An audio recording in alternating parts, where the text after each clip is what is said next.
Muy buenos días, chicos. Vamos a esperar un momentico nada más, esperar de pronto que se unan algunas personas más y ya comenzamos con la charla del día de hoy. ¿Listo? Vamos a esperar solamente un momentico y ya comenzamos.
Bueno, de nuevo, muy buenos días para todos. Mi nombre es Juan Manuel Fernández, soy docente de matemáticas. El día de hoy, pues les deseamos pues, como una bienvenida muy afectuosa. Les agradecemos por estar con nosotros en el día de hoy, haciendo parte pues como de este primer proceso de nivelación virtual. El día de hoy entonces vamos a desarrollar algunas pequeñas actividades. La idea es como irnos empapando un poco sobre lo que es el examen de admisión tipo Universidad de Antioquia, mirando qué elementos van a ser indispensables pues, para poder comenzar. ¿Listo? Entonces, vamos a comenzar con nuestra presentación.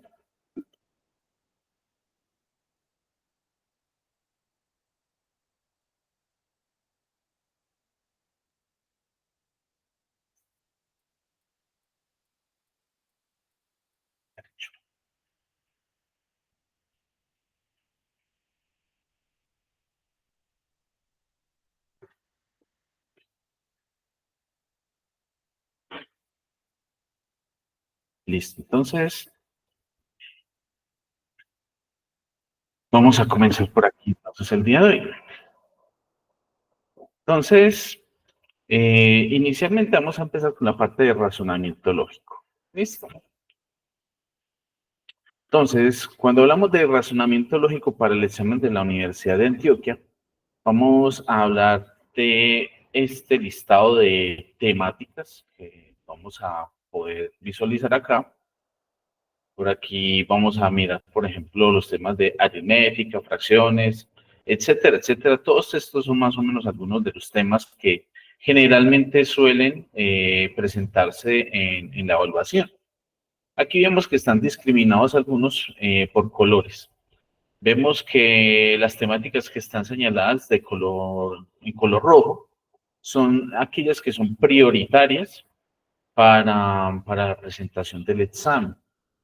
Quiere decir que estas, digamos, partes del examen siempre van a estar presentes y van a tener una mayor cantidad de ítems durante la presentación del examen. O sea que sí o sí, estos son los temas, los que están en rojo, los que hay que darle mayor prioridad, los que hay que estar frecuentemente retomando, porque son los que siempre nos van a aparecer. Entonces, si analizamos cualquier examen de admisión antiguo, de años atrás, vamos a ver que siempre van a haber una gran cantidad de preguntas de estas temáticas. Las que vemos aquí como de color morado o azul, no sé cómo lo vean de pronto en sus pantallas, son ya temas un poco más secundarios que generalmente complementan la evaluación, pero que a veces se presentan con una, dos preguntas o a veces no aparecen en el examen. Entonces, estos también hay que tener pues como algo de relevancia a la hora pues, del aprendizaje y de su estudio. Mientras que los temas que de pronto vemos aquí ya en color negro son los que no siempre aparecen en el examen, que rotan más, que es no siempre fácil de encontrar. De pronto en alguna de las jornadas encontramos un ejercicio y en otras no. Entonces digamos que estos empiezan a ser un poco más secundarios a la hora pues como del análisis de las temáticas. Entonces la recomendación es siempre como a la hora de repasar darle mayor importancia a las que tenemos en rojo, luego a estas que están en color azul y por último a estas que están en color negro. ¿Listo? Bueno, entonces, cuando hablamos de razonamiento lógico en el examen de la Universidad de Antioquia, debemos tener en cuenta que vamos a necesitar ciertos elementos de interpretación, de ciertas habilidades que no necesariamente hemos cultivado mucho. A ver, cuando nosotros estamos en el colegio, generalmente, pues obviamente estamos en el área de matemáticas, eso incluye todos los aspectos numéricos, variacionales, métricos, geométricos y aleatorios. Pero esas matemáticas que nos enseñan en el colegio son las matemáticas pensadas para uno comprender nuestro entorno, o sea, son siempre contextualizadas a nuestra realidad. El razonamiento lógico matemático va un poco más allá, es un poco más abstracto.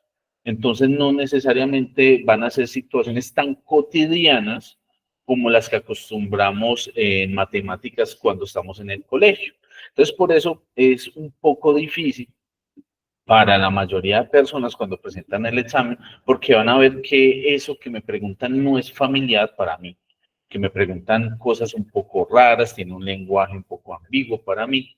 Entonces ahí vamos a tener ese tipo de dificultad. Entonces vamos a poder diferenciar más o menos en este razonamiento lógico matemático estructuras matemáticas que van un poco más allá de la matemática tradicional, que hoy empiezan a ser muy abstractas, que empiezan a hacer un uso de un lenguaje más abstracto y que va a tener mucha significancia para lo que va a ser la presentación del examen. ¿Listo? Entonces, vamos a encontrar que vamos a tener temas donde no pareciera como que fueran del área de matemáticas, sino que son más de la parte de la lógica. Y la lógica, digamos que no es algo que hoy por hoy se esté vinculando mucho a lo que es el estudio en las instituciones educativas, ¿cierto? Entonces, el día de hoy vamos a hacer un pequeño análisis de algunos tipos de ejercicios para que vean la importancia de realizar precisamente un preuniversitario. ¿Por qué? Porque nos va a dar a entender que este tipo de ejercicios, primero, no son comunes. Segundo, no son fáciles a veces de encontrar, no hay suficiente bibliografía. Yo no voy a encontrar un libro pues, que me diga, este es el libro para presentarme a la Universidad de Antioquia. Son temáticas muy especializadas. Lo más próximo de pronto van a ser lo que conocemos como las Olimpiadas Matemáticas, pero aún así las Olimpiadas no cubren al 100% todo lo que pregunta el examen de la universidad. Entonces, por eso vamos a ir mirando ese tipo de ejercicios que son un poquito raros, que están vinculados a lo que es el examen. Entonces, vamos a encaminarnos a esta primera parte, que son ejercicios más tipo lógicos, que son más asertivos y que para solucionarlo necesitan de pronto otros métodos de solución. ¿Listo? Entonces vamos a comenzar con el primer ejercicio. ¿Listo? Vamos a analizar este ejercicio. Por aquí nos dicen lo siguiente. En un determinado mes existen 5 lunes, 5 martes y 5 miércoles. Se pide hallar qué día de la semana cae 25 y cuántos días va a traer dicho mes. ¿Listo? Esa sería entonces nuestra primera pregunta. Entonces, en un día determinado en un determinado mes, perdón, existen 5 lunes, 5 martes y 5 miércoles. Cuando analizamos un mes, ¿cierto? Sabemos que los meses pueden tener entre 28 y 31 días como máximo.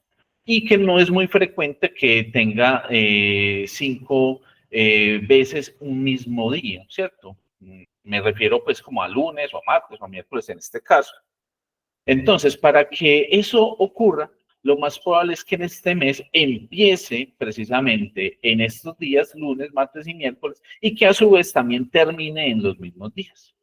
Entonces, ¿qué vamos a hacer? Aquí tenemos precisamente un calendario y vamos a empezar a numerar el primer día de ese mes. Entonces, vamos a asignarle al primer día del mes el día lunes. ¿Listo? Entonces, vamos aquí a poner que el primer día de ese mes va a ser el lunes. Entonces vamos a decir, el día lunes va a ser el primero de ese mes.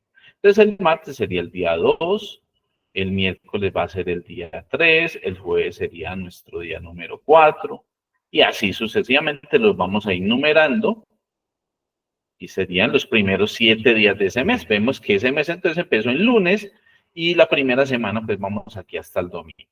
Entonces ya por aquí tendríamos el día 8, por aquí estaría el día 9, 10, vamos a hacerlo rápido, 11, 12, 13, 14, aquí el día 15, 16, 17, 18, 19, 20 por aquí, 21, 22, 23, 24, 25, 26, 27 y 28. Este sería el menor mes, pues la menor cantidad de días que puede tener un mes, ¿cierto? En el mes de febrero, por ejemplo.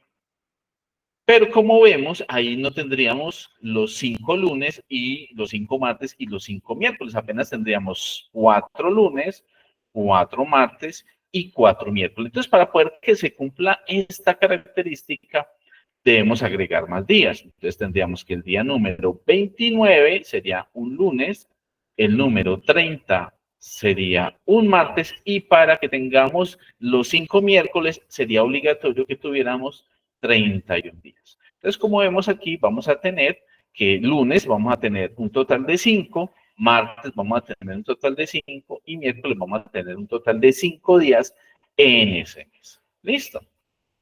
Entonces ya tenemos aquí con seguridad cómo estaría la distribución de esos días durante este mes. Entonces cuando nos preguntan si se pide hallar qué día de la semana cae 25, entonces vemos por aquí que nuestro 25 va a ser un día que jueves, ¿cierto? El jueves sería el día 25. Y además nos piden cuántos días trae dicho mes. Y ese mes va a tener 31 días.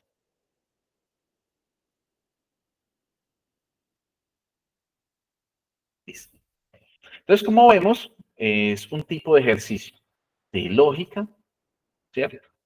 No es común, o sea, este tipo de ejercicios en un colegio generalmente no nos los van a llegar a preguntar, ¿cierto?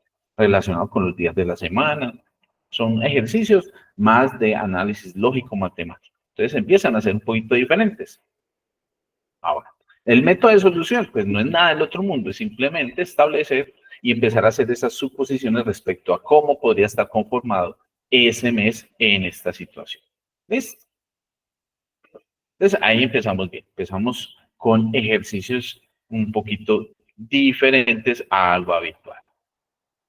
Entonces en esa misma línea vamos a comenzar a mirar el siguiente ejercicio.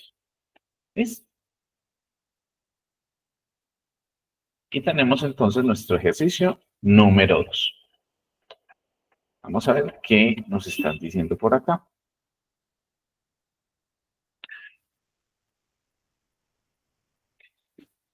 Por aquí nos dicen, hace 2 días se cumplía que el anteayer del ayer de mañana era martes.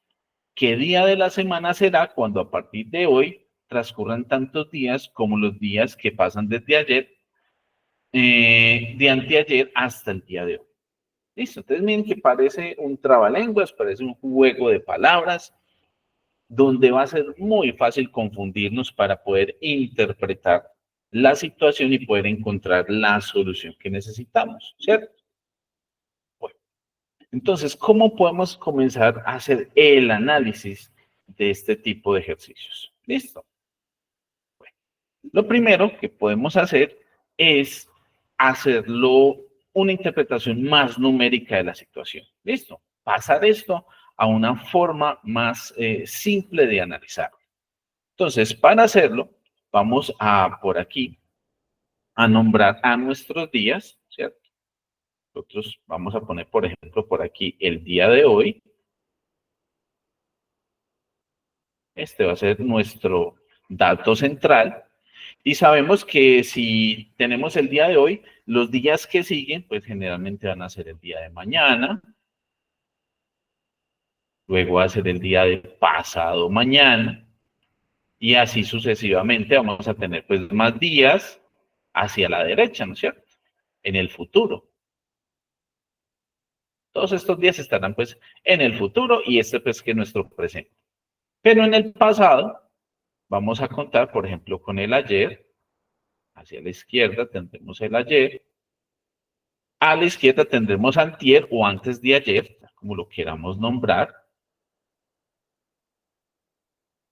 Y así sucesivamente, pues podemos tener más días hacia el pasado, ¿cierto?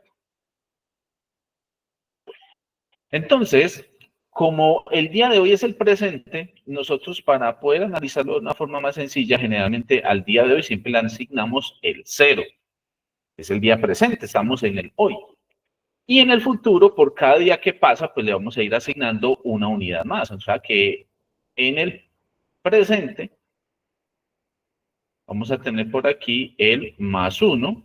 Los días en el futuro van a ser como positivos. Por aquí tendríamos que pasado mañana sería un 2. Pero por cada día que pase, pues tendremos una cantidad mayor, ¿cierto? Por aquí estaría el día +4, por aquí.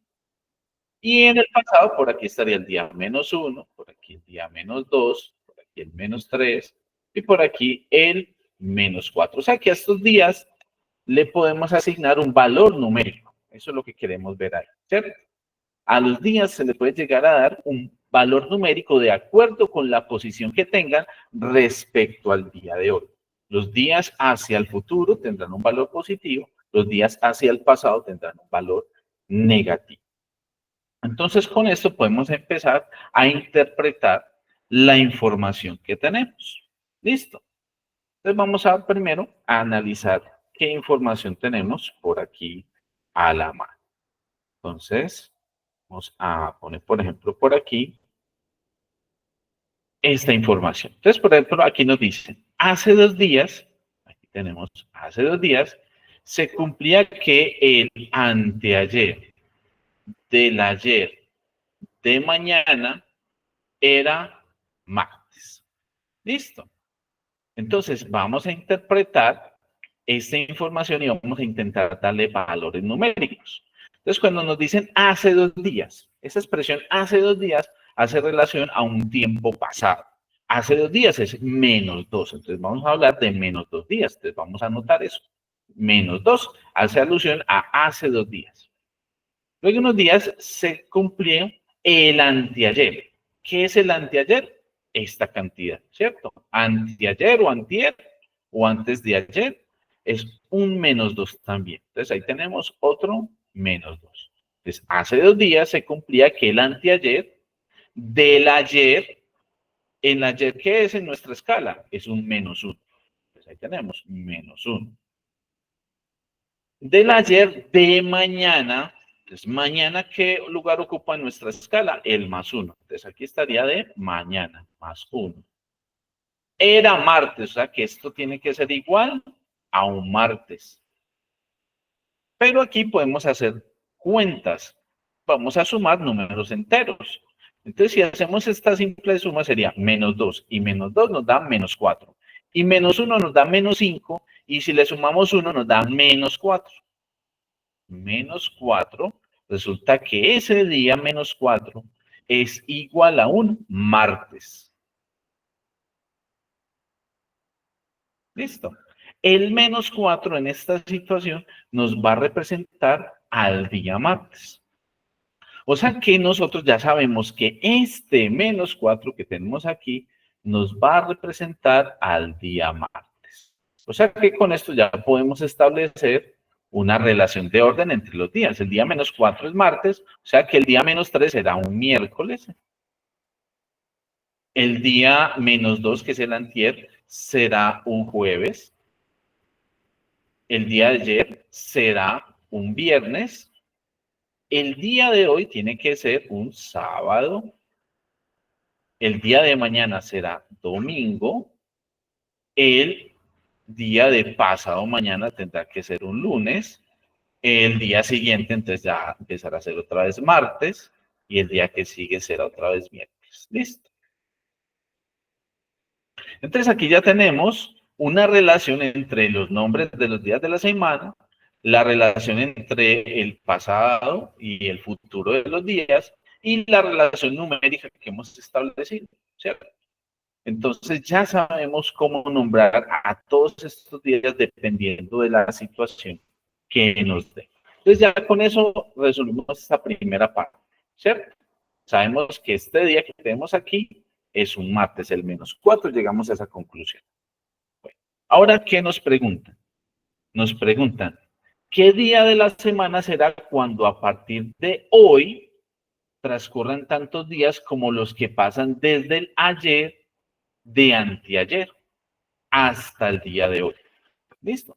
Entonces vamos a analizar eso por aquí con otro color. Se lo convierto. ¿Listo? Entonces nos dicen, ¿qué día de la semana será? ¿Cierto? Nos hablan a partir de hoy. Transcurran, o sea, vamos a movernos a partir de este día de hoy, ¿cierto? Estamos en esta posición, en el día de hoy. Transcurran tantos días como los que pasan desde el ayer. ¿Cómo escribimos el ayer? El ayer, según nuestra escala, es un ¿qué? Un -1. Entonces tenemos un -1 por acá. ¿El ayer de qué? De anteayer. Y el anteayer, ¿cómo se escribe? O antier, es un -2, ¿cierto? Por aquí. Entonces, ¿esto qué nos da? Cuando hacemos esta suma de números enteros, nos da -3, ¿cierto?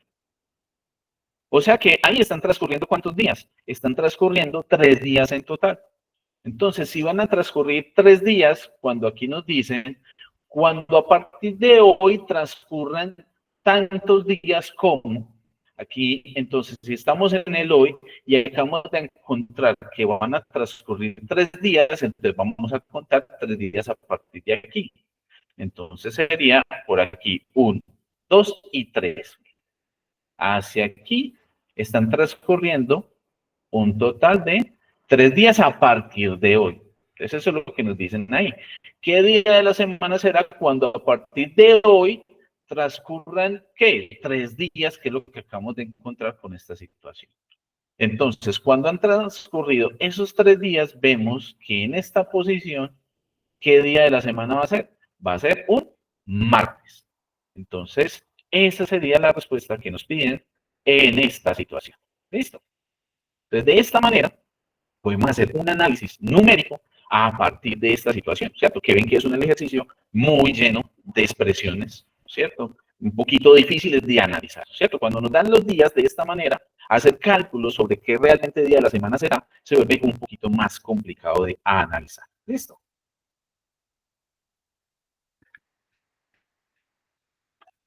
Muy bien, chicos. Entonces, ahí con esto tenemos nuestro segundo ejercicio. Entonces, vemos que este tipo de ejercicios no son tan sencillos de analizar, sobre todo en un examen de admisión. Ven que aquí lo estamos haciendo de forma pausada, de forma lenta, para que veamos de dónde sale cada elemento.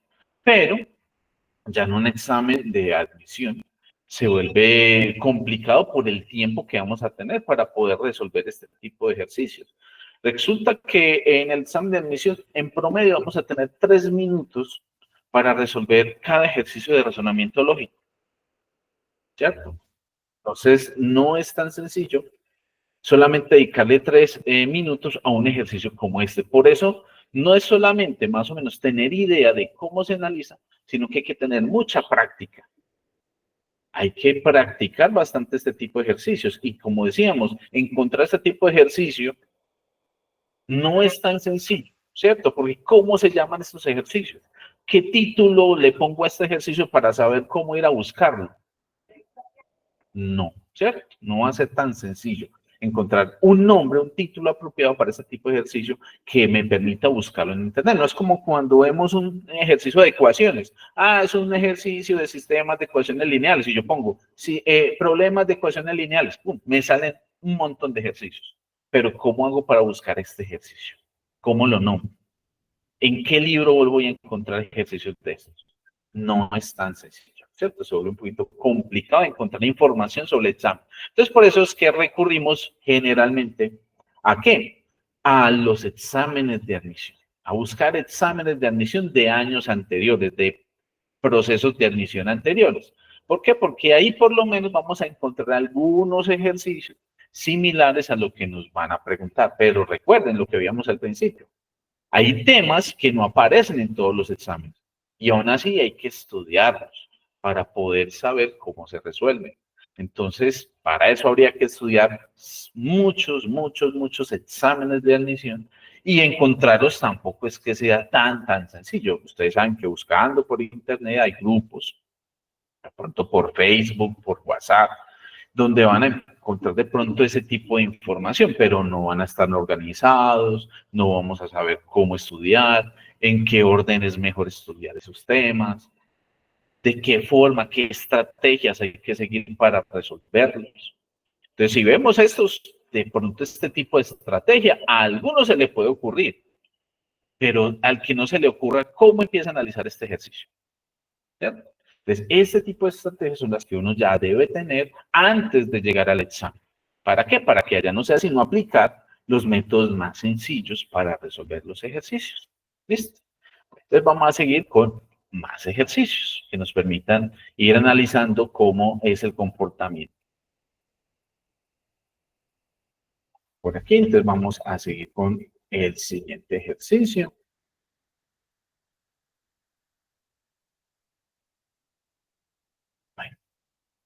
Este es otro tipo de razonamiento lógico. Vamos a ver cómo podemos llegar a interpretar. ¿Listo? Entonces, ¿qué tenemos por aquí? Nos dicen lo siguiente. Resulta que 5 amigos están sentados en una banca en el cine, ubicados uno a continuación de otro. O sea, están en una fila. Nos dicen, Zenaida y Pedro se ubican en forma adyacente, o sea, están juntos, pero Pedro no está al lado de Silvia ni de Juan. Zenaida va a estar en un extremo y además si Silvia y Manuel están peleados, entonces ¿quién se sienta al lado de Silvia? ¿Cierto?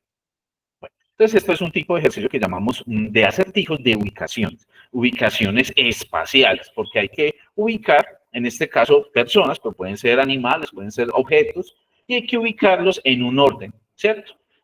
Entonces vamos a mirar de qué manera los vamos a ubicar. Entonces lo primero que debo mirar es de qué forma los voy a ubicar. Entonces aquí nos dicen que están ubicados en una banca y están sentados uno al lado del otro. O sea que debe ser una fila de un cine, ¿no es cierto?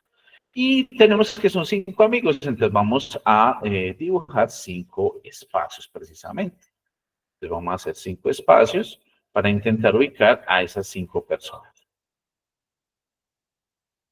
Listo. Entonces ya tenemos nuestras 5 ubicaciones.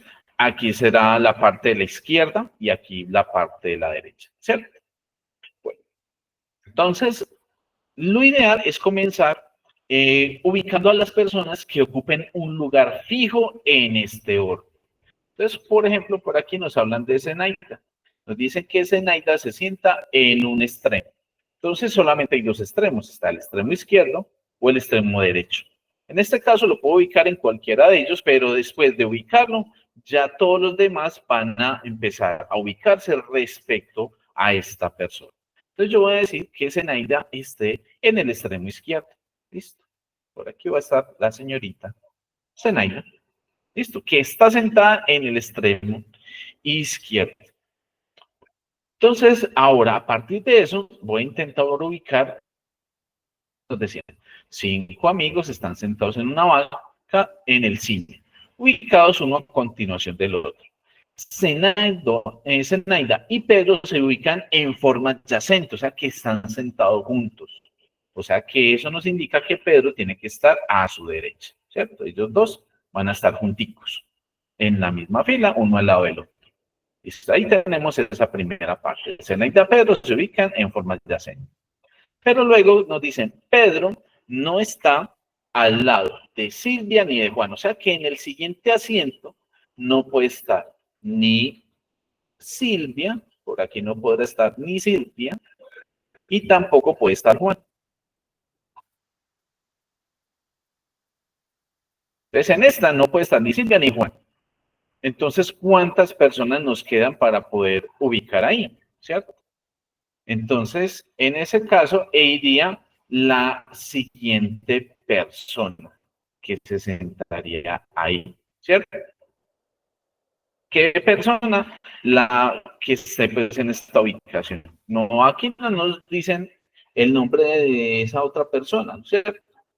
Que son 5 amigos, solamente nos están nombrando a Zenaida, a Pedro, a la tercera persona, de la quinta persona.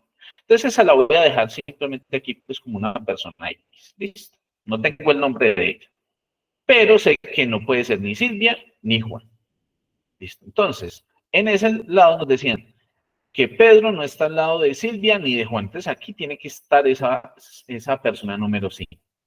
Bueno, luego nos dicen si Silvia y Manuel están peleados, ¿cierto? Si Silvia y Manuel están peleados, ¿quién se sienta al lado de Silvia? Listo, entonces vamos a volver a nombrar esto, vamos a mirar qué nos falta. De 5 amigos están sentados en una banca en el cine, ubicados uno a continuación del otro.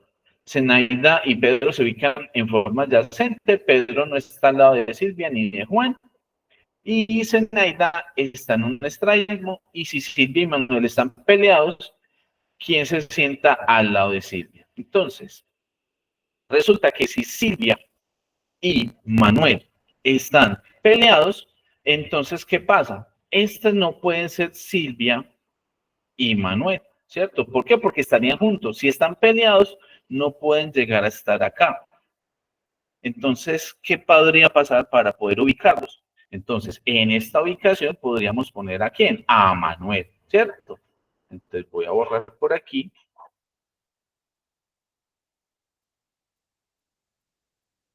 Por aquí tendría que estar Manuel. Listo, porque sabemos que no puede estar ni Silvia ni Juan. Pero Silvia y Manuel están peleados, pero entonces Manuel puede estar acá. Entonces, como Silvia y Manuel están peleados, Silvia no debe estar acá. O sea que Silvia ya debería estar ocupando este lugar de acá. Y por último, el espacio que nos queda sería el que pertenece a Juan. Entonces ahí estarían ya las 5 personas, ¿cierto? Aquí estaría Manuel, Entonces ya repasamos por último a ver si ya todo concuerda, ¿cierto? Entonces nos decían, Zenaida y Pedro se ubican en forma adyacente, eso ya lo tenemos aquí. Luego nos dicen, Pedro no está sentado al lado de Silvia ni de Juan, entonces por eso aquí no podría estar Juan ni Silvia, entonces aquí le toca estar a Manuel. Y si luego nos dicen si Silvia y Manuel están peleados, entonces no pueden estar juntos, entonces quiere decir que debe haber alguien que los separa, que será Juan. Entonces, ese sería el orden de izquierda a derecha. Entonces, cuando nos preguntan quién se sienta al lado de Silvia, la persona que se sienta al lado de Silvia sería el señor Juan. ¿Listo? Esa sería la respuesta en este ejercicio. Muy bien, entonces ahí tenemos este tercer ejercicio. A este lo llamamos un acertijo de ubicación. Como ven, no es muy complicado, es un ejercicio relativamente sencillo. Este yo creo que a la mayoría más o menos se le puede sí ocurrir una forma similar de ubicar a estas personas. Lo único, hay que tener cuidado con la parte del manejo del lenguaje, ¿cierto? Vamos a mirar entonces ya un ejercicio un poco más complejo. Vamos a mirar por aquí el siguiente ejercicio, ejercicio número 4. ¿Listo? Vamos a leerlo primero completo y luego vamos a mirar cómo lo podemos empezar a analizar. Entonces, leyéndolo por aquí nos dicen lo siguiente. Entonces, un abogado invitó a 5 personas a una conferencia. Los nombres de las 6 personas que se reunieron alrededor de una mesa circular eran Andrés, Luis, Guillermo, Carlos, Eduardo y Marcos. Las profesiones de estos eran médico, psicólogo, ingeniero, sociólogo, profesor y abogado. El profesor, que tenía discrepancias con Carlos, se sentó frente a Andrés. El médico se sentó frente a Luis. Luis se sentó entre el sociólogo y el profesor. Luego Marcos se sentó a la derecha del ingeniero y frente al abogado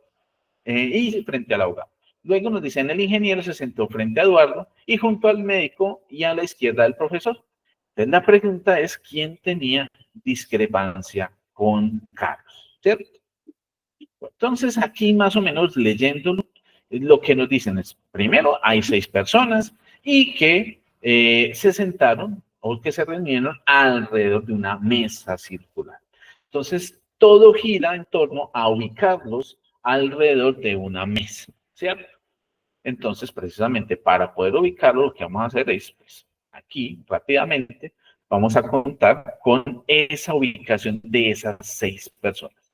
Y lo que vamos a intentar es comenzar como a hacer el análisis para poder comenzar a mirar en qué forma ubicamos a estas personas. Entonces, vamos a comenzar con ese pequeño análisis y veamos cómo podemos irlos analizando. Entonces, lo primero, recuerden, nos piden quién tiene discrepancias con Carlos. Eso es lo que tenemos que encontrar.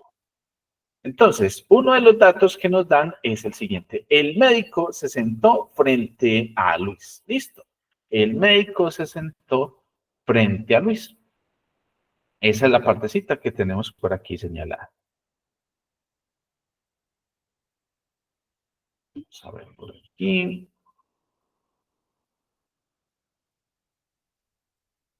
Entonces, por aquí, el médico se sentó frente a Luis. Listo. Entonces, ¿qué tenemos que hacer ahí? Intentar ubicar esa información. Entonces, por el momento, como no sabemos dónde está el médico, dónde está Luis, lo único que nos dicen es que uno está al frente del otro, entonces podemos comenzar poniéndolo simplemente 2 personas, elegir 2 personas que tengan una frente del otro.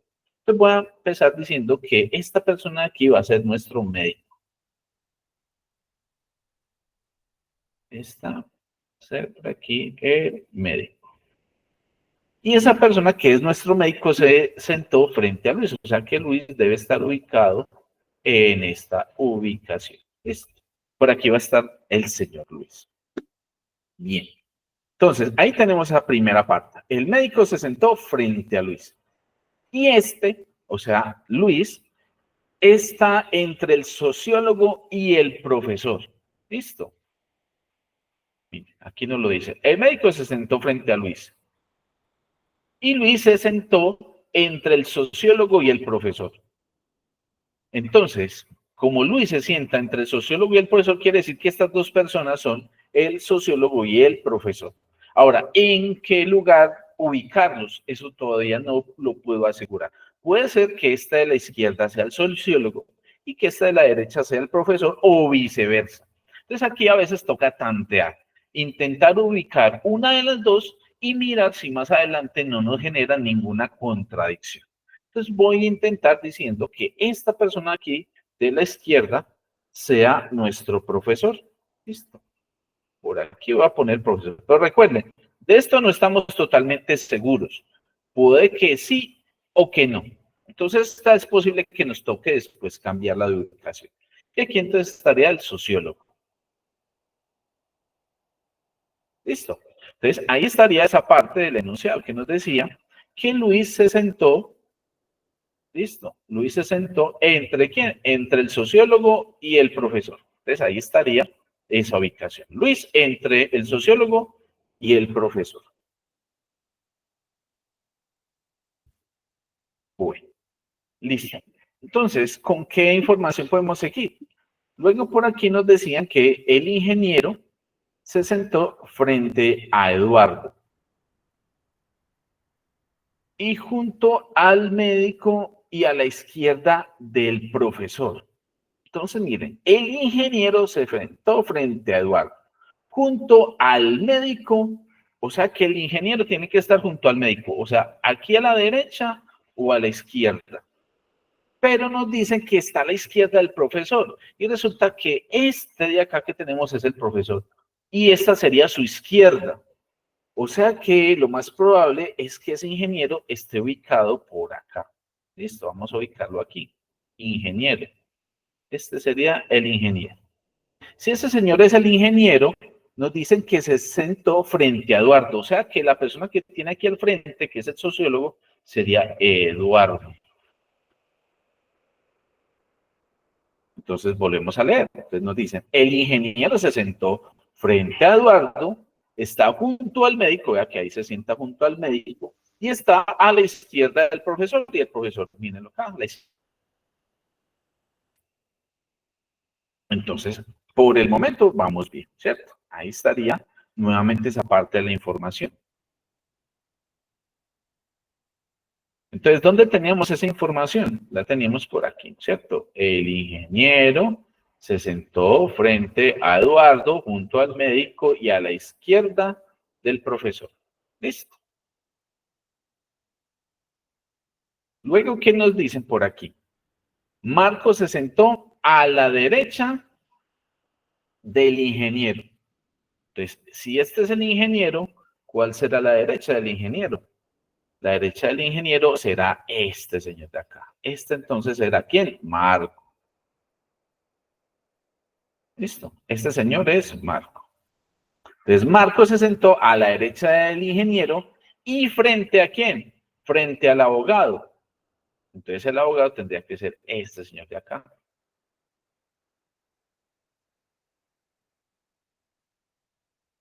Listo. Este sería el abogado, porque está frente a Marco. Listo. Muy bien. O sea que ya tenemos en gran parte a la mayoría pues, de las personas. No necesariamente vamos a tener la información de todos. Listo. Pero sí, por lo menos ya tenemos la ubicación de varios de ellos. Ahora hay que ver si con lo que tenemos ya podemos responder. Listo. Porque recuerden, nos dicen, ¿quién tenía discrepancias con Carlos? Me están preguntando por aquel que tenía discrepancia con Carlos. ¿Y quién tenía discrepancia con Carlos? El profesor. El profesor que tenía discrepancia con Carlos. ¿Y quién es el profesor? Marco. O sea que la persona por la cual nos están preguntando, que es la que tenía discrepancia con Carlos, es el profesor que acabamos de encontrar, que es el señor Marco. O sea que esta es la persona por la cual a nosotros nos preguntaban en esta situación. ¿Listo? Entonces, nuevamente, aquí tenemos otra vez un ejercicio de acertijos de ubicaciones, pero en este caso, alrededor de una mesa circular. Entonces, como vemos aquí, afortunadamente no tocó volver a reubicar a lo que fue el profesor y al sociólogo. Los ubicamos inicialmente como correspondía y por eso nos facilitó resolver el ejercicio. Si los hubiéramos puesto al contrario, simplemente en algún momento se hubiera dado una contradicción y hubiera tocado volver a comenzar a partir de este dato de acá. Bueno, entonces aquí tenemos nuestro ejercicio número 4. ¿Listo? Bueno, entonces, ¿cómo vamos? Vamos bien. Recuerden, chicos, que si tienen alguna pregunta, alguna inquietud, tenemos el chat de la videoconferencia. Ahí pueden preguntar por si tienen alguna inquietud al respecto pues, de estos ejercicios. Como les repito, el día de hoy estamos trabajando mucho con tipos de ejercicio para que vamos viendo qué son esos elementos que voy a necesitar para el examen y por qué es tan importante realmente realizar un curso como estos, porque uno enfrentarse a este tipo de ejercicios sin tener la suficiente preparación hace que vayamos al examen con muchas dudas, perdiendo mucho tiempo a la hora de saber qué método utilizar para resolver este tipo de ejercicios, porque como vemos, no son métodos que a nosotros nos enseñan en el colegio. O sea, este tipo de ejercicios en el colegio es muy, muy raro de ver. Entonces uno dice, bueno, pero los ejercicios numéricos, pues esos sí son más sencillos. Para el examen, pues yo necesito saber sumar, restar, multiplicar, dividir. Y eso sí es muy fácil, eso lo hemos visto en el colegio. Pero muchas veces los ejercicios van precisamente un poco más allá de simplemente saber sumar, saber restar, sino que hay que saber propiedades numéricas. Y eso es lo que vamos a ver en los siguientes ejercicios. Son ejercicios que ya vienen más con operaciones aritméticas y que para resolverlos vamos a utilizar un método también muy particular. ¿Listo? Vamos entonces a mirar el siguiente ejercicio. Un ejercicio que en apariencia es muy simple, muy cortico en su información, pero vamos a ver lo que tiene detrás de él, ¿cierto? Entonces, en este ejercicio número 5, nos dan la siguiente información. La siguiente información dice, calcule el valor de m. M es este número. Y de como respuesta la suma de sus cifras. O sea, tengo que encontrar cuál es el número que corresponde a esto y luego de encontrarlo, sumar las cifras de dicho número. Entonces, ¿cómo hacemos eso? Pues claro, aquí tenemos el número 6, 6, 6, 6, 6, 6, 6, 6. Es un montón de números, 6, ¿cierto? ¿Cuántos 6 vamos a encontrar ahí? Aquí, mal contados, vamos a contarnos cuántas cifras tiene esto. 1, 2, 3, 4, 5, 6, 7, 8, 9, 10, 11 y 12. Es un 6 con 12 cifras que todas son el mismo número 6, ¿cierto? Y además está elevado al cuadrado. Entonces, ¿uno qué tendría que hacer inicialmente? Pues uno diría, pues coja ese número y elévelo al cuadrado. O sea, que sería este número multiplicado por sí mismo. ¿Será que uno se mide a hacer esto? A ver, es un 6, ¿cuántas veces? 12. 4, 5, 6, 7, 8, 12. Perdón, 1, 2, 3, 4, 5, 6, 7, 8, 9, 10, 11 y 12. Miren que hasta para escribirlo se demora. Y hay que multiplicarlo por el mismo número para poder elevarlo al cuadrado, ¿no es cierto? ¿Será que esa multiplicación es cortica?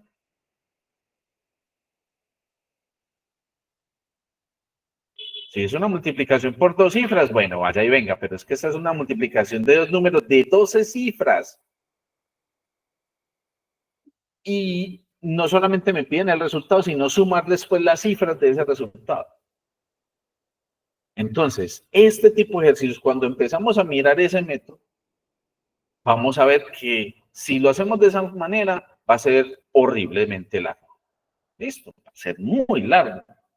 ¿Será un método apropiado para el examen? No, no sería apropiado. ¿Por qué? Porque el examen, solo tengo 3 minutos para resolver esto. No tengo más. Entonces, lo más probable es que este no sea el método más adecuado para resolver esto. No va a ser con esa multiplicación. Olvídese. Entonces, ¿qué pasa? Si yo solamente tengo 3 minutos para resolver eso, quiere decir que este ejercicio debe tener un método más corto para poder resolverlo. Debe poder resolverse de una manera más corta. Y en este tipo de ejercicios hay un método que a veces, no siempre, pero digamos que en muchos casos, nos va a permitir hacer el ejercicio un poco más corto. Y a eso lo llamamos el método de inducción. ¿Listo? Es el método de inducción. ¿Qué es el método de inducción? Es probar con pequeñas cantidades y ver una manera en que el resultado se puede expresar de una forma un poco más corta. ¿Listo? Entonces, por ejemplo, ya sabemos, este es un 6 seguido de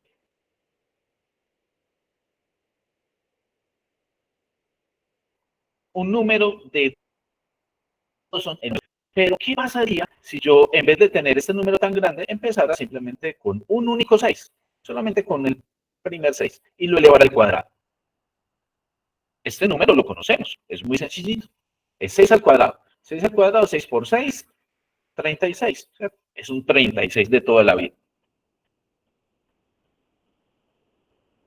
Ese es simplemente el 36. Y a nosotros nos están pidiendo la suma de las cifras. O sea, tengo que sumar las cifras del número 36. O sea, que tengo que sumar de aquí el 3 más el 6.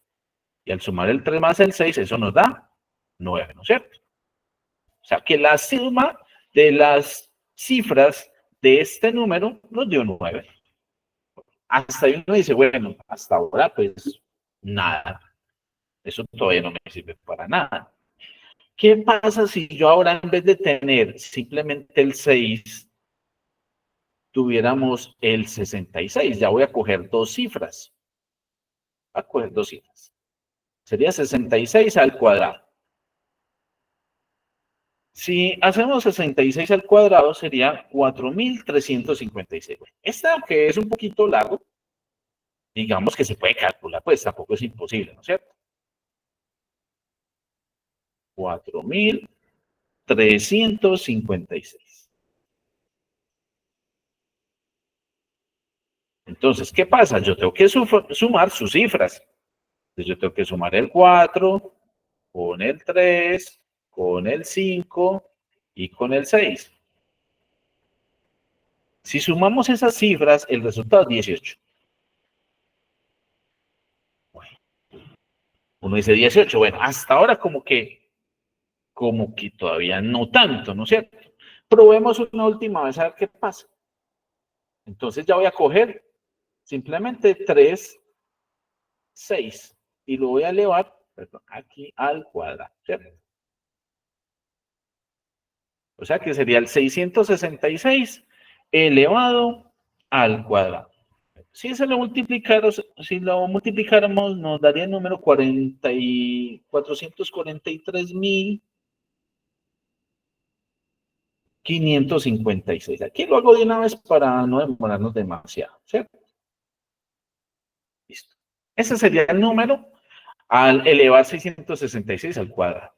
Entonces, nuevamente, ¿qué tendría yo que hacer aquí? Sumar el 4 más el 4, en este caso más el 3, más el 5, más el 5, más el 6. Y resulta que esa suma nos da el número 27. Listo. Entonces aquí 9, 18, 27, ya aquí sí hay algo que puedo identificar. Si se fijan, estos tres numeritos que llevamos aquí son los múltiplos de 3, de 9, perdón. Son los múltiplos de 9. 9 por 1, 9. 9 por 2, 18. 9 por 3, 27. O sea que este numerito 9 yo lo puedo escribir como 9 por 1, ¿no es cierto? 9 por el 1. Y este de aquí yo lo puedo escribir como 9 por el 2. Y este numerito de aquí yo lo podría haber escrito como 9 por 3, 27. Ah, o sea que todo esto depende del 9 y en este caso, como tomamos un solo 6, pues aquí multiplicamos por 1. Como aquí tomé dos veces el 6, pues multipliqué por 2. Como aquí tomé tres veces el 6, lo multipliqué por 3. O sea que nuestro número, que tiene cuántas veces el 6, lo tiene 12 veces. Entonces, ese número, que va a ser 6, 6, ¿cierto? Elevado al cuadrado, pues va a ser simplemente un 9, listo, multiplicado por la cantidad de veces que utilizo el 6, y ese 6 está escrito 12 veces. Y resulta que ese resultado nos va a dar el número 108. ¿Listo? Ese es el resultado de sumar todas las cifras, ¿cierto? Todas las cifras de este número de acá, ¿cierto? O sea, realmente este no es el resultado, que aquí de pronto me equivoqué al poner que estos son igual. Aquí debería poner la flechita, ¿cierto? Aquí debería ser la flechita, porque no es que esto sea igual a este número elevado al cuadrado, sino simplemente la suma. Recuerden que estoy sumando son las cifras. Cuando yo tenga el número, al sumar sus cifras, ese resultado es este, el número 108.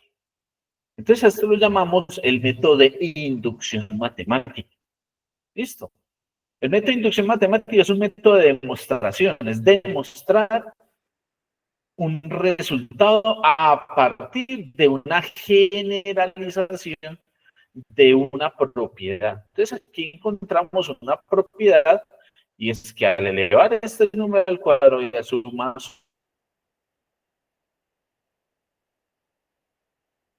sus cifras, todos los números que vamos obteniendo van a ser múltiplos de 9.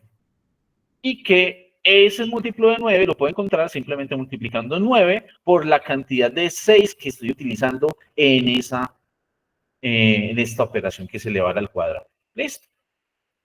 Entonces, esta es una manera de resolver un ejercicio de una forma un poquito más cortica que haber hecho una multiplicación de dos números de 12 dígitos. Aquí todavía estaríamos haciendo esa multiplicación. Entonces, son ejercicios muy corticos, siempre y cuando sepamos de qué manera más apropiada lo podemos llegar a resolver. Este en particular es un ejercicio difícil para un examen de admisión. No cualquiera igual lo haría, pero una persona con buen entrenamiento puede más o menos intuir por un método de inducción matemática e intentar encontrar este tipo de relaciones. Listo. Esta relación matemática va a mirar otro similar. Y que uno dice, pues nuevamente debe ser sencillo, ¿cierto?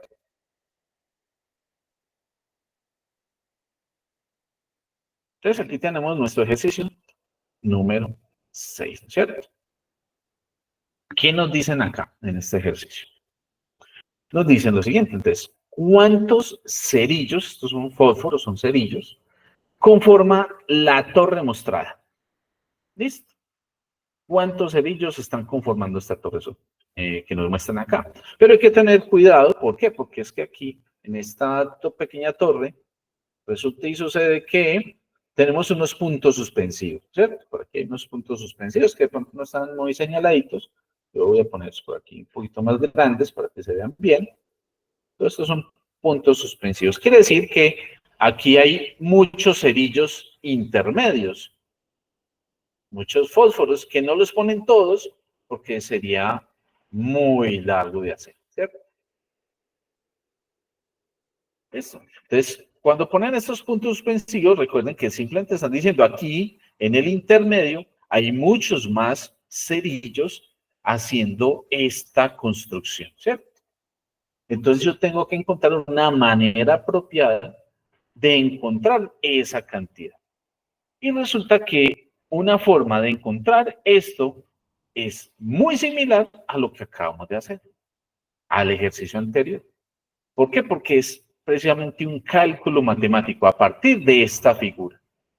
Entonces yo debo encontrar de una forma general de encontrarla. ¿Por qué? Porque sinceramente no sabemos cuántos vamos a tener aquí. ¿Listo? Por ejemplo, en esto lo vamos a poder separar como por filas, ¿cierto? Entonces, miremos esta primera fila, el primer arreglo. El primer arreglito solamente tiene dos cerillos. O sea, voy a empezar con la parte de arriba para que lo vamos a analizar. Voy a analizar esta situación. Si tuviera solamente dos cerillos, Entonces vamos a poner por aquí esto. Aquí tendríamos estas dos posiciones. Entonces, vemos que en esta situación, ¿cuántos cerillos simplemente tendría? Tendría un total de 2 cerillos, ¿cierto? Aquí no habría más. 2 cerillos y listo. 1 y 2. Pero ¿qué pasa si en vez de tener esa primera fila, me hubieran dado las 2 primeras filas de cerillos? O sea, si fuera esta construcción de acá.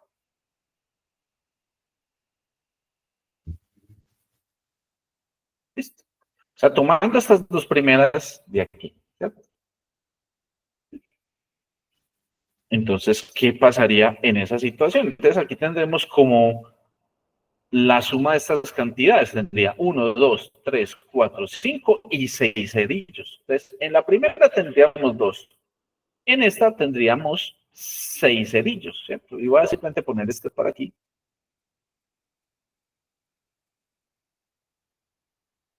Para ir sabiendo como estas intersecciones que tenemos aquí. Entonces, en esta primero teníamos un total de 2 cerillos. En esta acá encontramos un total de 1, 2, 3, 4, 5 y 6. Aquí encontramos 6. ¿Qué pasaría si tomáramos hasta la tercera fila de cerillos? Pues vamos a intentar a ver qué pasa con eso. Entonces, si fuera la tercera, vamos a hacerla así cortica. Sería esta.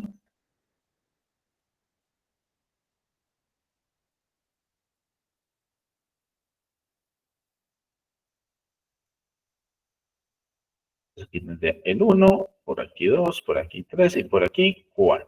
Listo. Y vamos a sumar cuántos cerillos tendría. 1, 2, 3, 4, 5, 6, 7, 8, 9, 10, 11 y 12. Listo.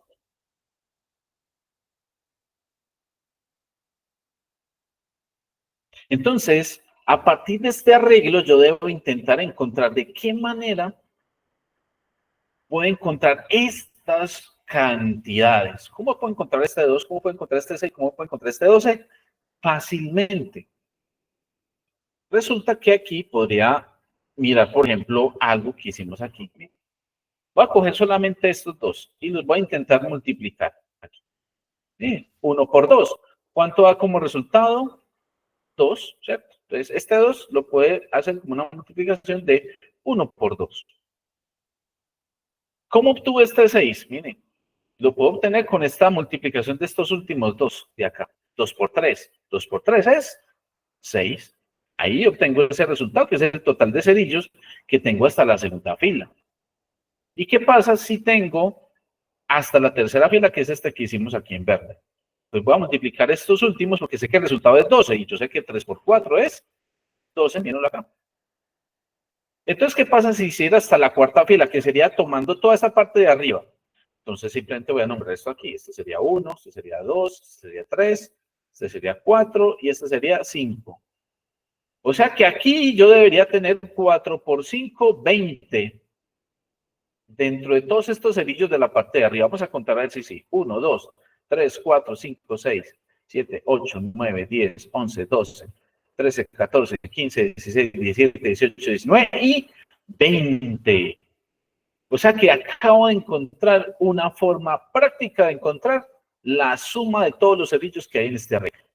Entonces, como me piden cuántos cerillos hay ya en toda la torre, entonces en la torre me voy a esta última partecita de aquí, al 20 y al 21.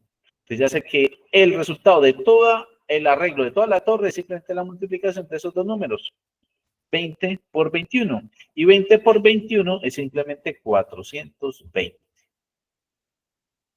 Al multiplicar todo eso. ¿Listo? Entonces, nuevamente lo que estamos utilizando es ese método de inducción.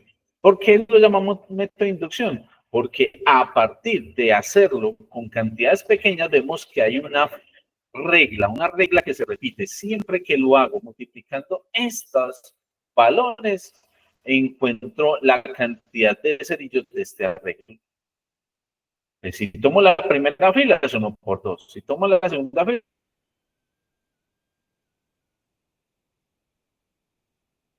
fila, 2 por 3. Si toma la tercera fila, es 3 por 4. Entonces, esta fila de acá, que debería ser la fila número 20, es simplemente el resultado de 20 por 21 y es 420. Entonces, obviamente, ya se convierte en una operación muchísimo más fácil de hacer que hacer de pronto otro método. ¿Listo? Entonces, como vamos, para resolver este tipo de ejercicios, necesito una muy buena visualización, encontrar esas reglas de formación. Esto se adquiere con práctica, con mucha práctica, haciendo muchos de estos ejercicios.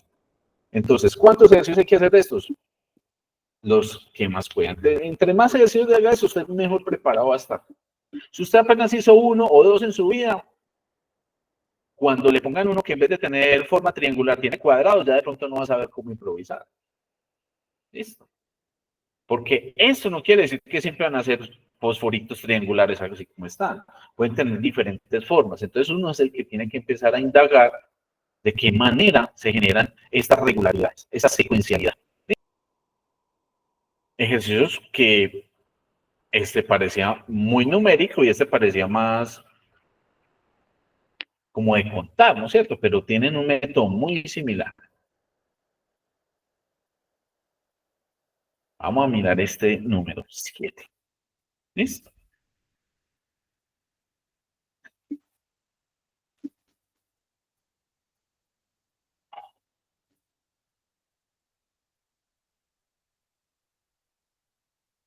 Este es el número 7.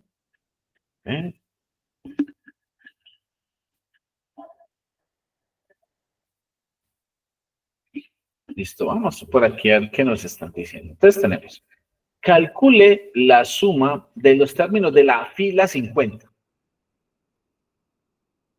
sea, ¿cuánto suman los términos cuando estemos en la fila número 50? Eso es lo que me están pidiendo ahí. Entonces, lo primero es que es una fila por acá abajo, ¿cierto? La fila número 50. Empezando porque en esa fila ni siquiera sé con qué número vamos a empezar. O sea, no sé. O sea, yo sé que aquí empieza 1, 3, 7, 13. Yo no sé ni siquiera cuál es el primer número de la fila 50.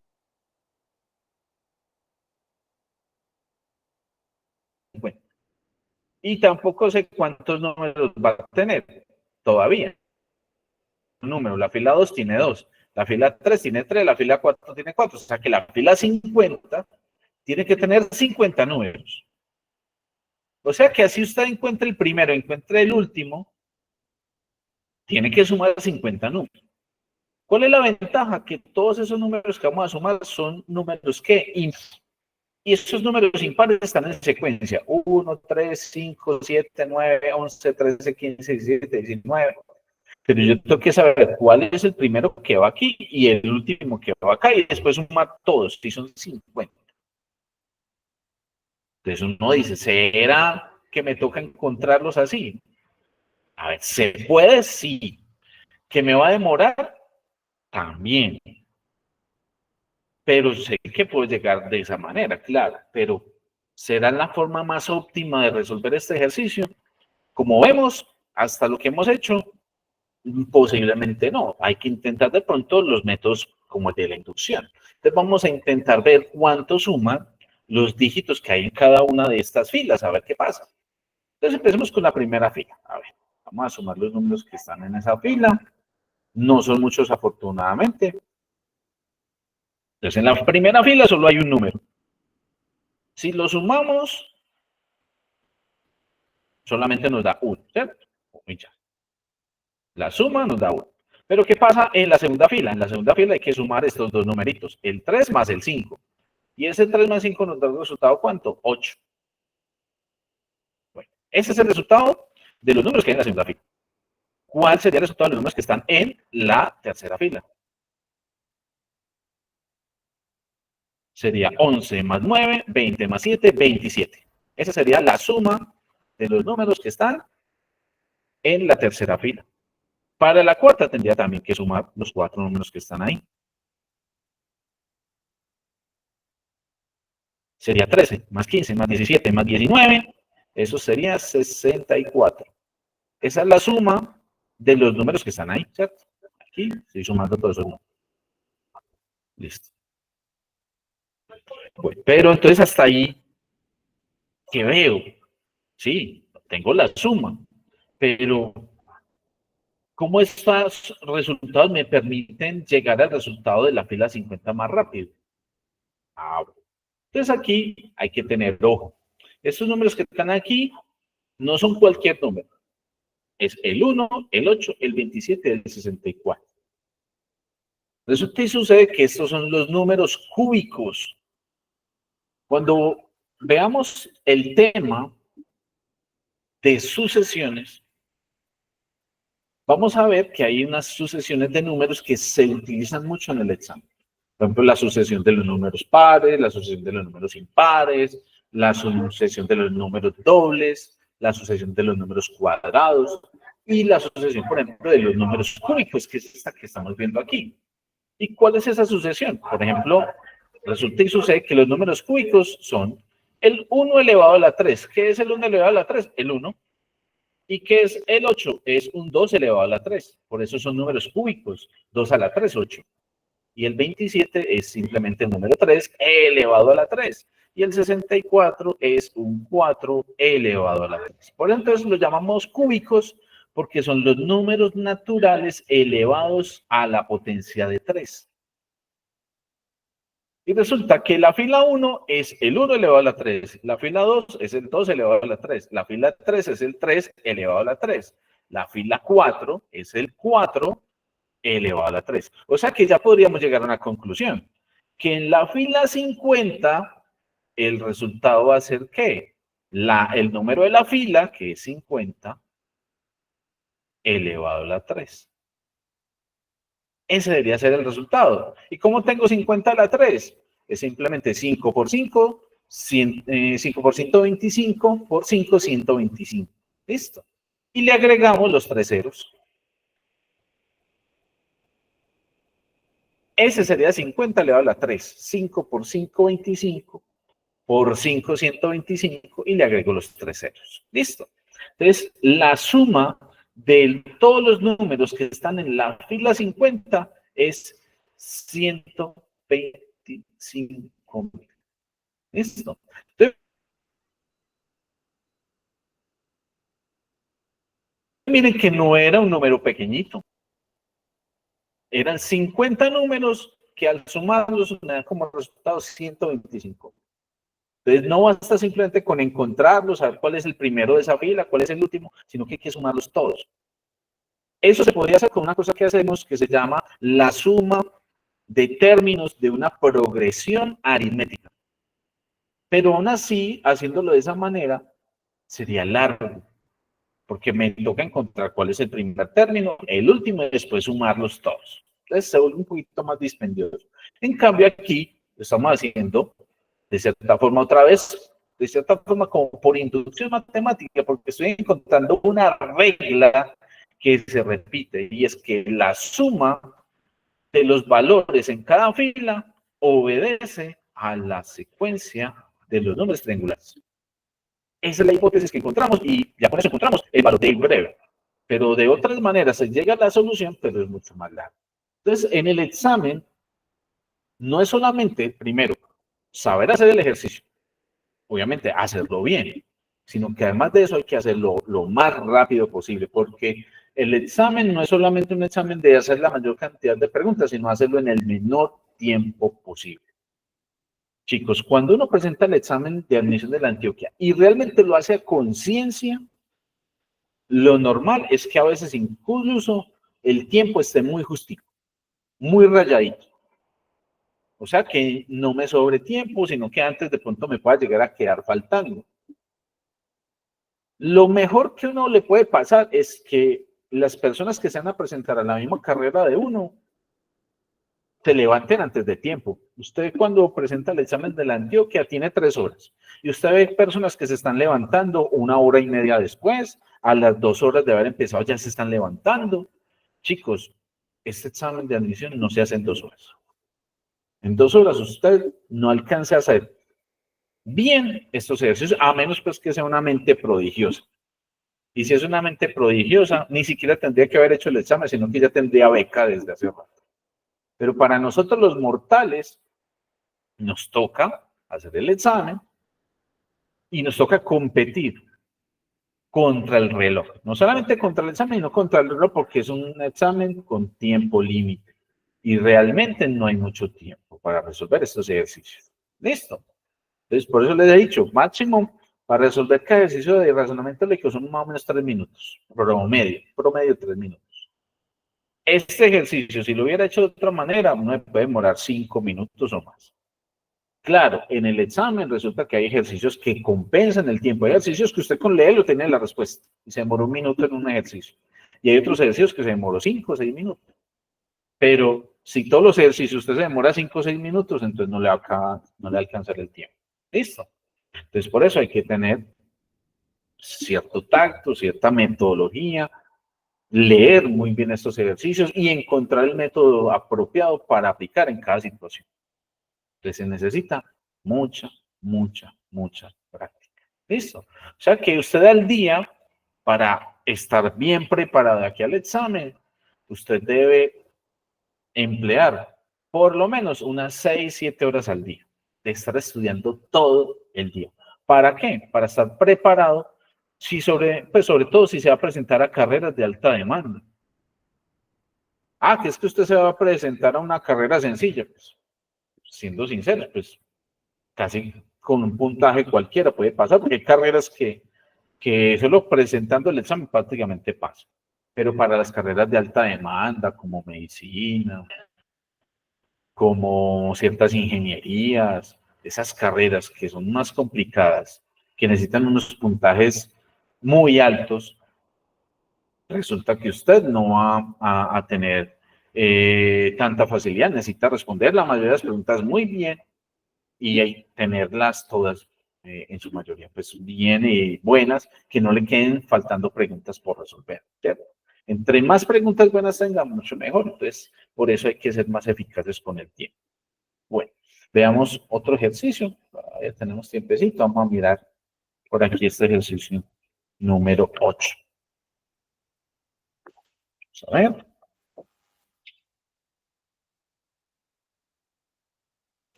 ¿Qué nos dicen por acá?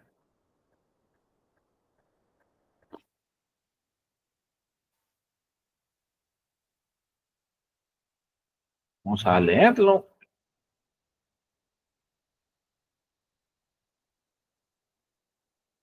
Bueno, entonces, ¿qué nos dicen por acá? Bueno, se tiene un número de 3 cifras que comienza en 5 y que acaba en el número 2. Listo. Dichas cifras son cambiadas, o sea, vamos a cambiar ese 5 y ese 2 por el 1 y el 8 respectivamente. Y la pregunta es, ¿en cuánto ha disminuido dicho número? O sea, cuando paso de un primer número al otro, ¿en cuánto ha disminuido? ¿Listo? Entonces, recuerden, es un número de 5 cifras. ¿Listo? Es un número de 5 cifras. Entonces, ¿qué número de 5 cifras, de 3 cifras? Que comienza con el 5 y que acaba con el 2. Entonces, ¿cuál podría ser? Puedo poner como ejemplo el 500 y como el número de la mitad, ojo, el número de la mitad no me dicen cuál es, yo lo puedo poner aquí un número cualquiera. Listo, voy a poner el 7 en la mitad. Y puedo decir que sea el número 572, ¿cierto?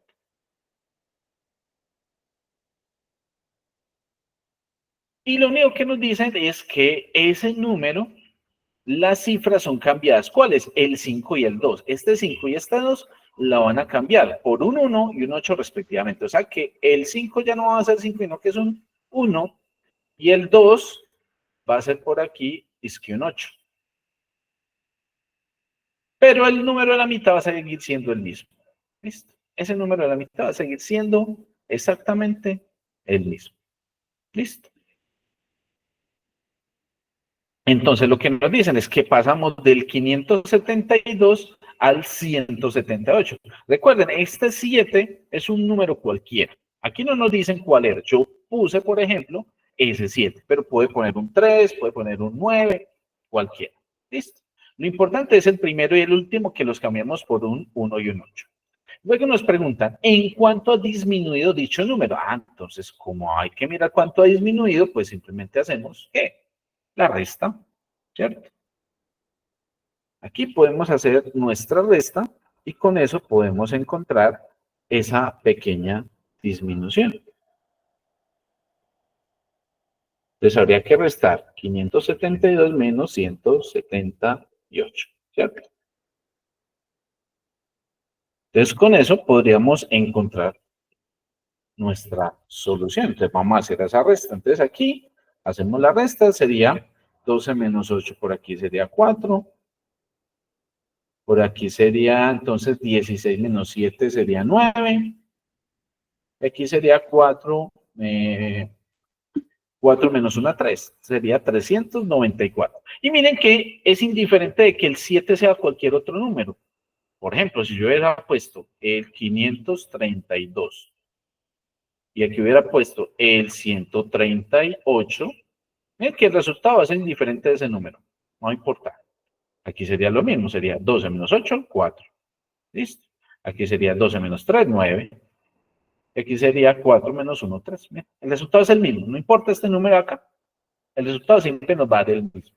Entonces eso es lo único que teníamos que tener presente, que cuando cambio el 5, el 2 por el 1 y el 8, ¿en cuánto disminuyó el número? El número disminuye en 394. ¿Listo? Entonces miren que es un ejercicio bastante sencillito, es de los más sencillitos que hemos visto el día de hoy, pero nuevamente es más de lenguaje, cómo interpreto esa información para poder llegar a una respuesta lógica, ¿cierto?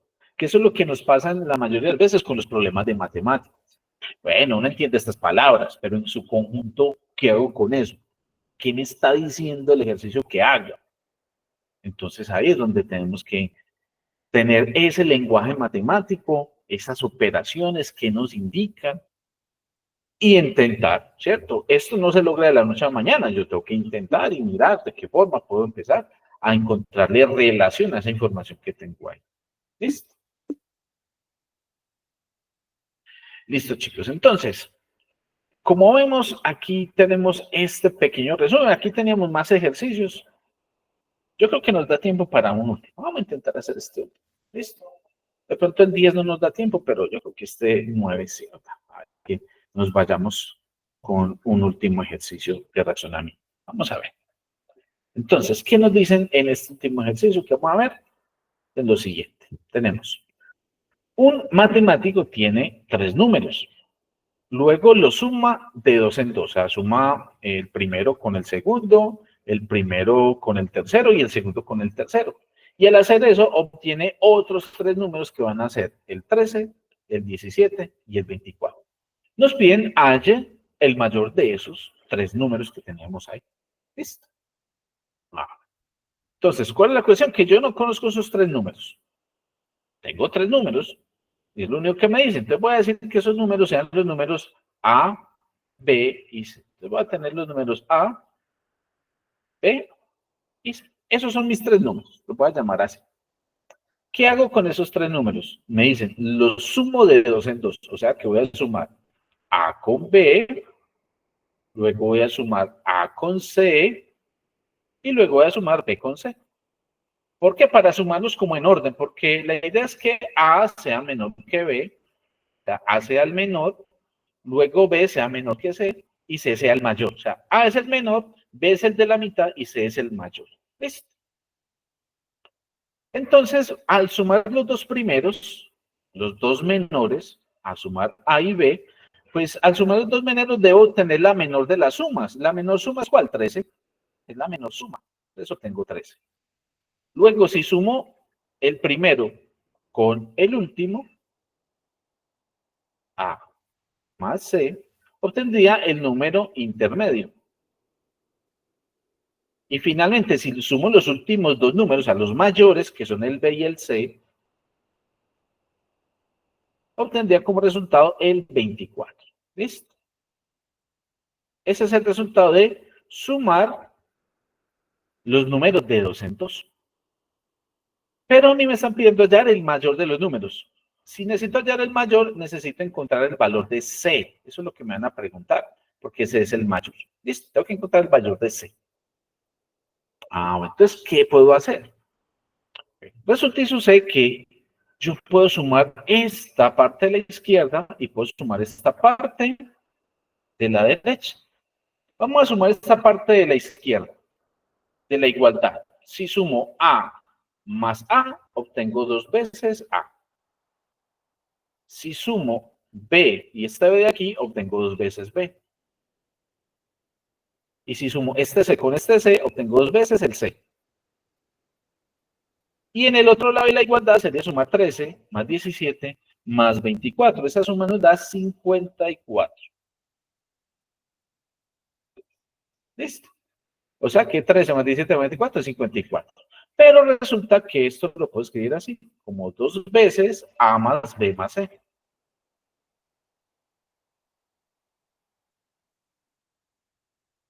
Es 54.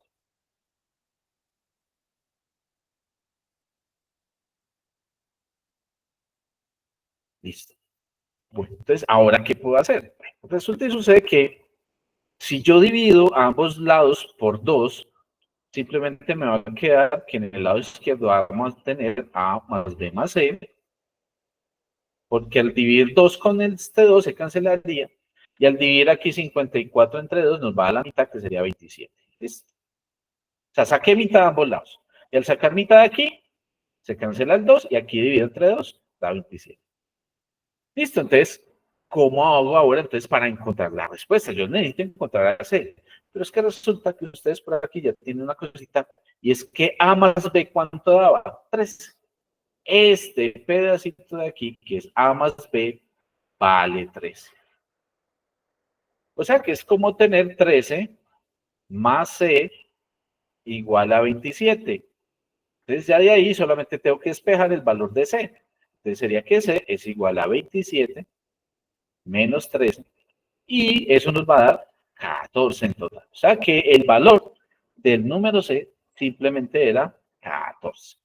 ¿Listo? Entonces, este es un ejercicio de cálculos matemáticos. ¿Listo?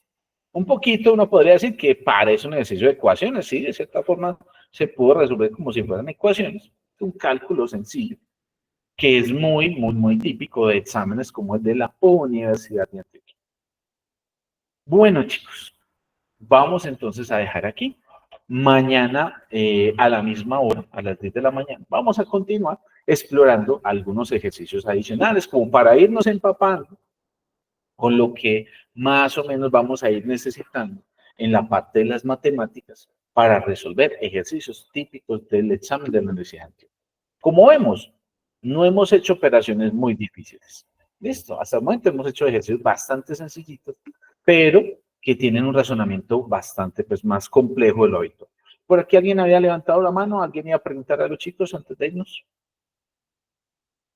Recuerde que puede preguntar ahí en el chat o abra el micrófono y pregunte lo que quiera hasta el momento. Por aquí, profe, una pregunta. Entonces, ¿usted cuántas horas diarias recomienda estudiar? A ver, si usted está en un curso como este, pues obviamente van a ser 3, 4 horas de clase, lo que dure tu curso diariamente, pero adicional a ese curso, deberías estudiar por lo menos esa misma cantidad ya haciendo ejercicios tú mismo, ¿cierto?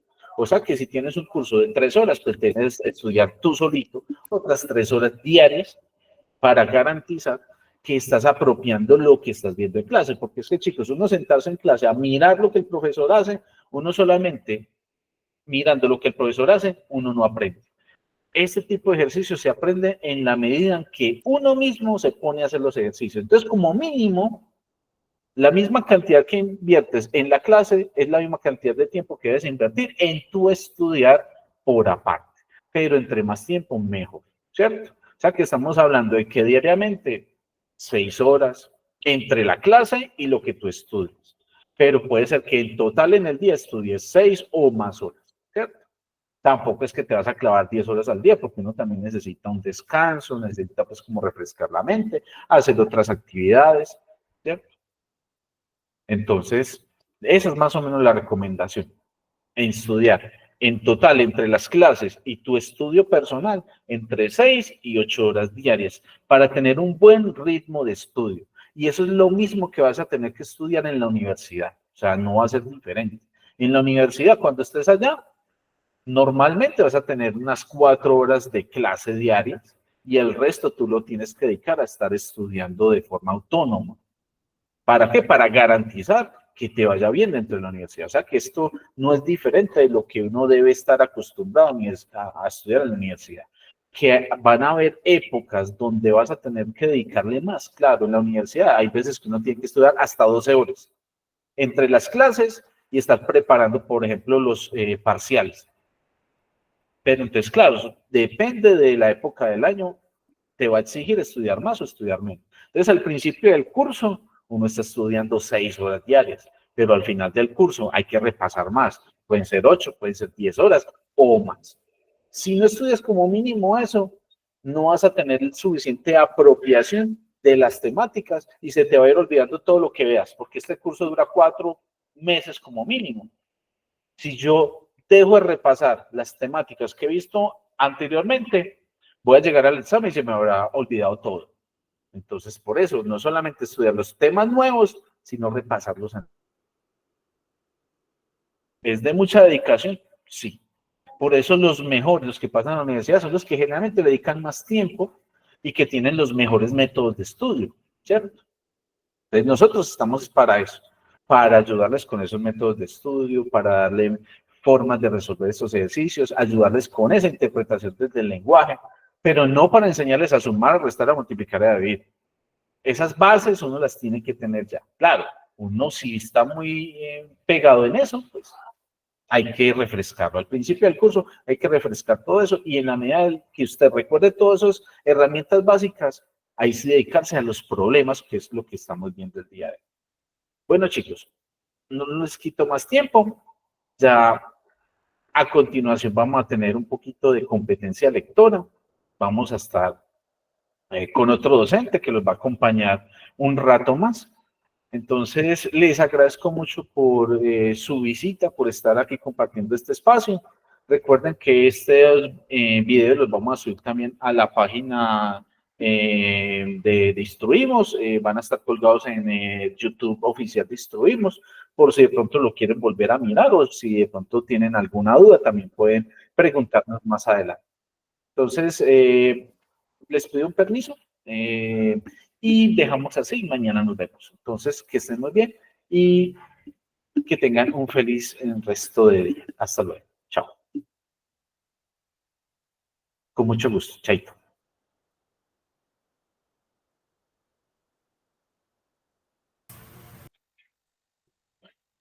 Muy buenos días para todos y para todas. Mi nombre es Luis Eduardo Jaramillo, soy profesor de competencia lectora en